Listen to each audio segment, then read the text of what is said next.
So hello fellow coin collectors, how you going today? My name is Glenn and today I have some coins from India. So these are coins issued up into 1980s, probably about 1985, and these are part of the decimal series which was introduced in 1957. But before that they did have a pre-decimal series, which was one of the major pre-decimal series apart from the British pound that was in circulation. It was used in India now, Nepal, Bhutan, Bangladesh, which was then part of Pakistan. Also was used in Pakistan, but it excluded Sri Lanka and the Maldives. But as soon as I get more coins off this pre-decimal series, I'll actually make another video on them. But since 1957, they have used decimal coins. At first, they were called Naya Paisa, which is just new paisa, which are actually is a take of the piece. Okay, and in the Mughal period, they also used paisa coins as well, which was a large bronze coin. But these ones are not large bronze coins. So here is the only bronze coin that was actually issued in India. And as you can see, it's 1957, 1 paisa. It's a small bronze coin. Majority of these coins don't have mintage figures, and they are probably not really valuable, but they are interesting to collect. So on all Indian coins, or majority of them, we have the 4 lines. It's at the top of the Ashoka column. The Ashoka column is actually an old column that was made by the Mauryan Empire, and we're not too sure if it actually represents them, but it's actually quite an interesting piece. So we also have a 2 Naya Paisa, 1958. So these are copper nickel issues. We have a 5, 1961. So you can see it has a mint mark down below, which is a diamond. And the diamond represents the Mumbai Mint or Bombay Mint. And if there is no mint mark down the bottom, it's the Calcutta Mint. So they were the 2 major mints at the time. And the Naya Paisa was actually issued until 1963 actually, when they just dropped the Naya Paisa and they issued these coins just in paisa. So here we have 2 different versions. You have a Calcutta on Mumbai on the top and Calcutta down the bottom, and here we have just the paisa issue, and this one just has the value and paisa, and this one has Naya Paisa. So on the reverse we have the Ashoka lion column. Beautiful. And here it says India in English and in Hindi as well, which means Bharat. That's generally the Hindu word for India. Or maybe it's Sanskrit, I'm not too sure. So in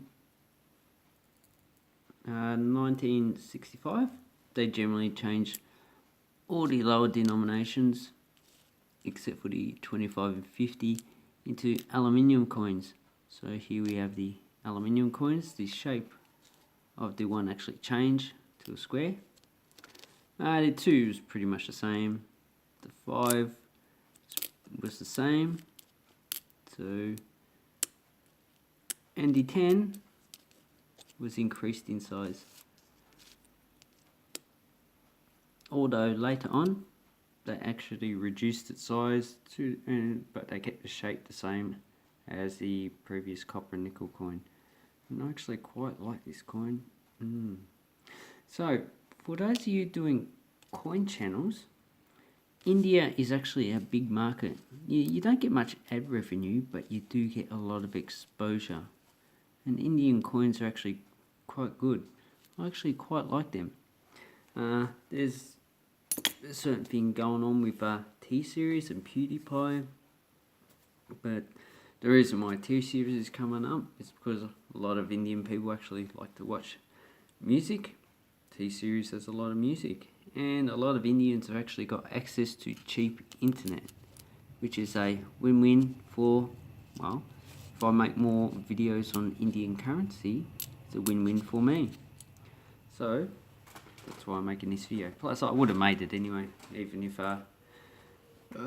there was no India. Like, I make Chinese currency, but YouTube is blocked in China. So, when I said I didn't have Mintage figures, I actually do have some. Like, I'm looking on Numastar. So, footy's paisa, 1958. This is the Mumbai mint with the diamond.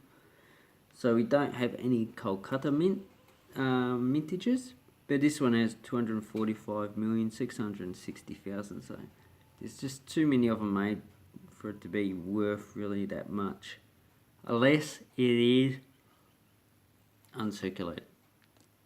But I won't go into details about the other mintages.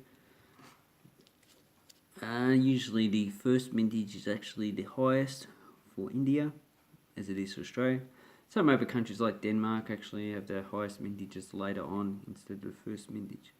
So this one has has a mint mark down the bottom, so it's 618 million.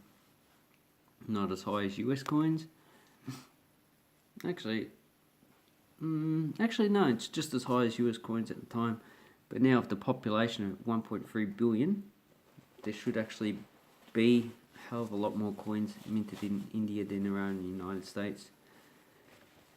And part of the reason why is because people still use cash a lot in India. In the United States, a lot of people are starting to use cards and all that stuff, other type of payment. So, okay, let's get back on it. I'm just digressing here. So 1961, 5 paisa.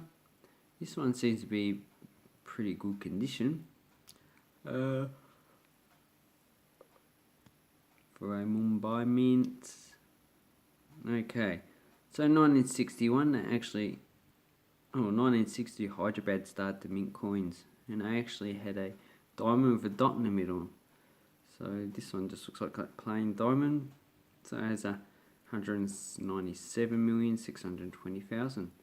As you can see, this is a condition you actually want to get the coin in. You can see the full lion's head has a lot of good detail, and it is really a standard that all coin collectors should look for. But like this coin here, this is pretty much junk standard. As you can see, it's quite worn. It's really not a coin you actually will want to get.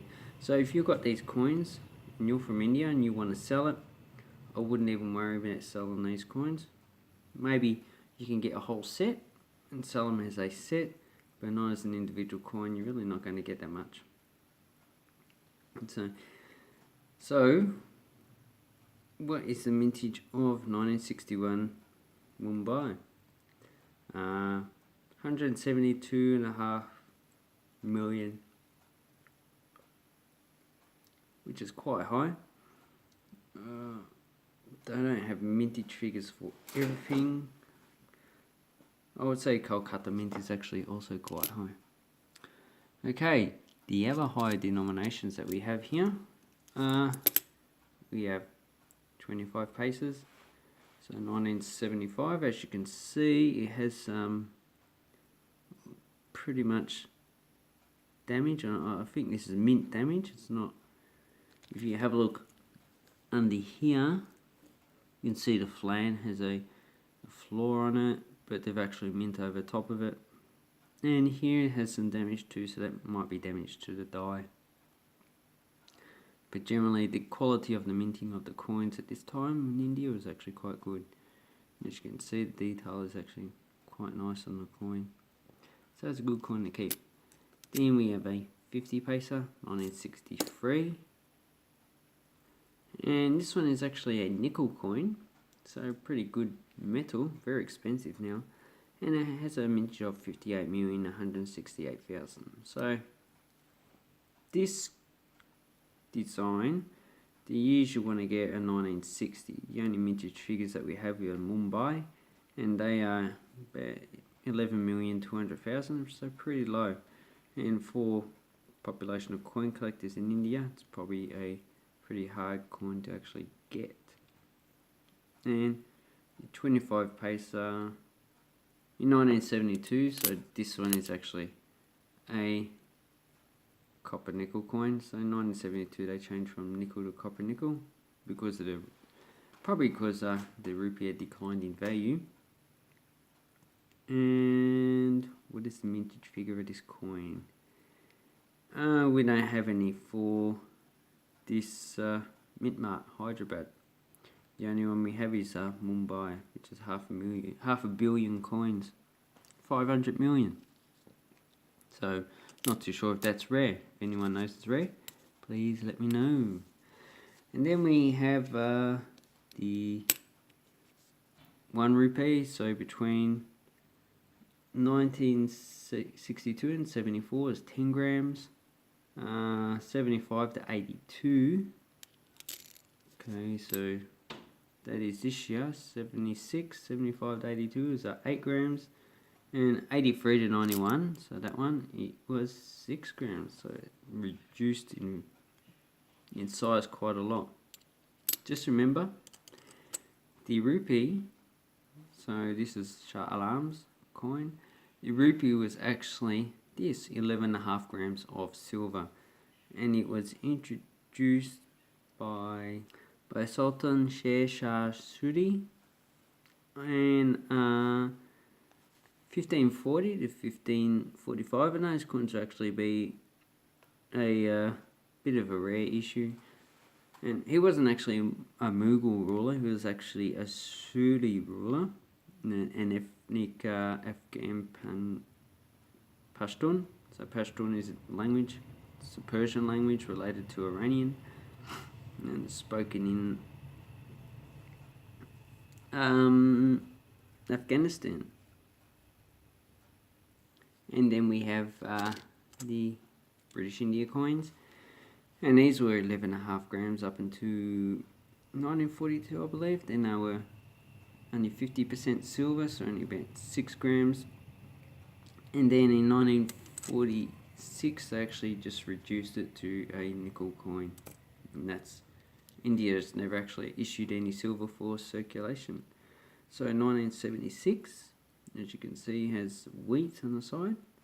This one actually looks nice with the streaks going across. And then we have streaks on this side, so this is something of the storage of this coin. And here is the security seal on the side. And here's a 1980 coin, pretty well worn. So what are the mintage figures for these two coins? So if we have a look at this, does this have a mint mark? So you need to find a mint mark. Usually it's under the date. This doesn't have a mint mark, so 1976. Calcutta, no mint mark. Definitely not. So we don't know the mintage figures of that, but that's actually quite a nice coin. How about 1980? So this one doesn't have a mint mark as well. So we're not going to find any mintage figures for that. And then we have a 1985. So this has a mint mark, a diamond. Mumbai. And there's a mint of 444,516,000. So quite a high coin. And I heard that there is an error with one of these rupee coins. So I believe it might be this date, 1985, which comes in a 6 and 8 gram coin, and the 8 grams is actually the one you want to get. For the ones issued earlier than this, 1970, 74 are all proof, so if you get one of those, they're actually pretty low mint, and were not actually issued for circulation. And they were actually about the same size as this, but they were 10 grams. This coin here is only 8 grams. And the only ones you would actually get from circulation are the 1962 and 1970 Mumbai Mint. From 1971 to 74, they're all just proof coins. So that was actually not a common coin during before 1975 anyway. And then we have the 2 rupees. So this denomination was issued in 1982 as an 8 gram coin. So this one's 1990. So this is the actual type. In 1992 they actually changed to a 5.97 gram coin. So there is no actual mintage figures for these coins, so we're not too sure what they are. And this one has a map of India. It has the flag, and it has national integration. So if you don't know, India is made up a lot of ethnic groups, like the Hindu people live around here. You got Gujaratis, you got Tamils, Malayalams. Here you have lots of different ethnic groups that are not part of the Dravidian or Indo-European language family. You got Punjab over here, Nepal's here. This is the Assam region if you don't know. Bengal is around here, Bengali language. Here you have lots of Sino-Tibetan languages and Austronesian, and those related to Burmese. So it's very interesting. Not as interesting as Papua New Guinea, which has 600 languages, a lot more than any other country.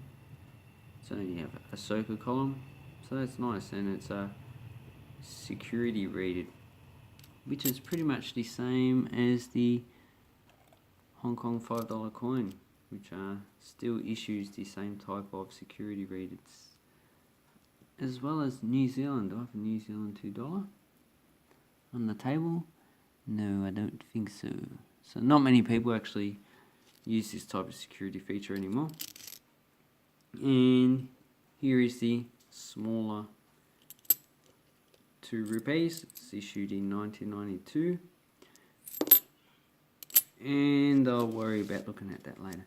So the highest denomination was actually issued at this time is this 5 rupees. And as you can see, it's quite a high quality coin, which is different from the Indian coins that are issued now, which are pretty poor quality.